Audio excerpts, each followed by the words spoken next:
Paris, city of love, city of lights, city of 6 million skeletons arranged in neat underground tunnels?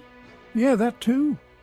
Beneath the charming streets and iconic landmarks lies a darker, quieter world, a world of bones.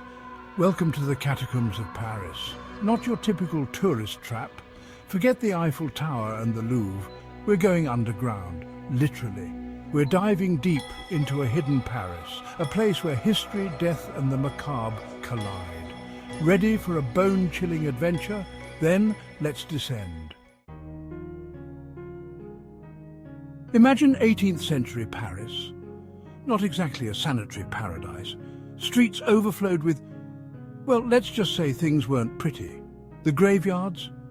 Even worse. Overcrowded, overflowing, and basically giant breeding grounds for disease. Not a good look, even for the city of lights. Something had to be done. The solution? Move the dead. Not to the suburbs, mind you, but underground. Thus began the creation of the Paris catacombs, a labyrinthine network of old quarries repurposed as a massive subterranean ossuary.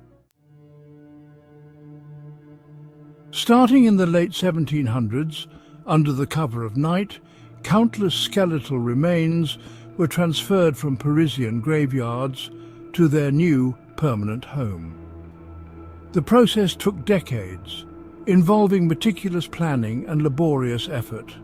The result? Over 200 miles of tunnels stacked high with the bones of over 6 million Parisians. These catacombs, a labyrinth beneath the city, are a haunting reminder of the past. But the catacombs are more than just a repository for the dead. They've witnessed history unfold. From the French Revolution to modern times, these tunnels have seen it all.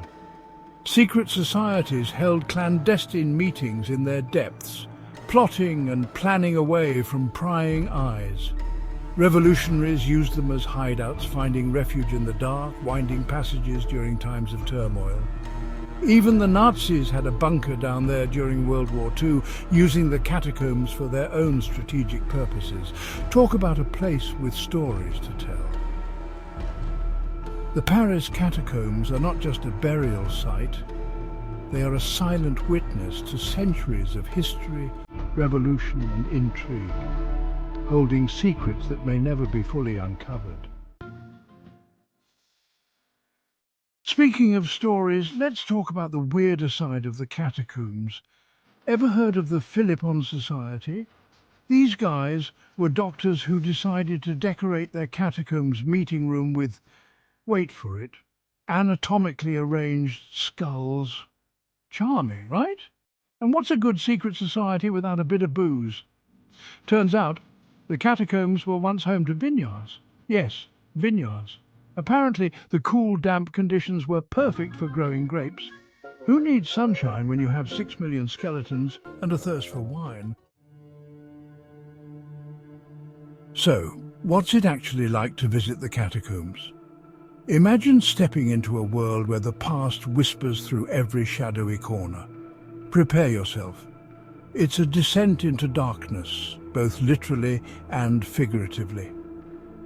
The journey begins with a steep, narrow staircase that seems to spiral endlessly downward. After a long, winding staircase, you'll find yourself in a maze of low-ceiling tunnels. These tunnels stretch on for miles, twisting and turning in a labyrinthine fashion. The air is cool, damp and heavy with the weight of history. Each breath you take feels like inhaling centuries of stories and secrets, and bones, lots and lots of bones. The walls are lined with them, creating an eerie, almost surreal atmosphere. Femurs stacked high, skulls arranged in macabre mosaics, each bone meticulously placed to form haunting patterns, and the occasional heart-shaped arrangement, because nothing says romance like a heart made of human bones. These arrangements are both fascinating and unsettling. It's eerie, unsettling, and strangely beautiful. The juxtaposition of death and artistry creates a unique, almost otherworldly experience. Just try not to think about what's directly beneath your feet. The floor itself is often made up of bones, adding another layer of macabre fascination to your journey. respect, reverence, and the occasional rogue tourist. Despite the macabre nature of the catacombs, it's important to remember that this is a resting place for millions of souls. Respect is key. These bones, stacked neatly in rows, tell the silent stories of countless lives that once were. Each skull, each femur, each rib is a testament to the passage of time and the inevitability of mortality. No touching the bones, no flash photography, it disturbs the dead apparently, and definitely no impromptu picnics among the femurs. The rules are simple yet crucial to maintain the sanctity of this historical site. Imagine the chaos if everyone decided to have a snack break down here. Of course, not everyone follows the rules. Some visitors, either out of ignorance or sheer defiance, choose to disregard the guidelines. They touch the bones, use flash photography, and sometimes even leave litter behind, showing a blatant lack of respect for the dead. Over the years, the catacombs have attracted their fair share of rogue tourists, urban explorers, and even the occasional cat burglar, because who needs the Louvre when you can steal from the dead? These thrill seekers venture into the forbidden sections, driven by curiosity or the allure of the unknown. They navigate the labyrinthine tunnels, often risking their safety, all for the sake of adventure. While their stories may be fascinating, they serve as a reminder of the importance of respecting such sacred spaces. The enduring allure of the catacombs. So what is it about the Paris catacombs that continues to fascinate us? Is it the eerie beauty, the historical significance, or simply the morbid curiosity of staring death in the face or skull? Perhaps it's a reminder of our own mortality, a stark, visceral reminder that we all end up in the same place, dust to dust, bone to bone, or maybe we just like a good ghost story. Visiting the catacombs, practical tips for the intrepid. Thinking of braving the depths of the catacombs yourself? Be warned, it's not for the faint of heart or those with claustrophobia. Tickets often sell out months in advance, so plan ahead. Wear comfortable shoes, bring a jacket, it gets chilly down there, and maybe pack a spare pair of underwear just in case.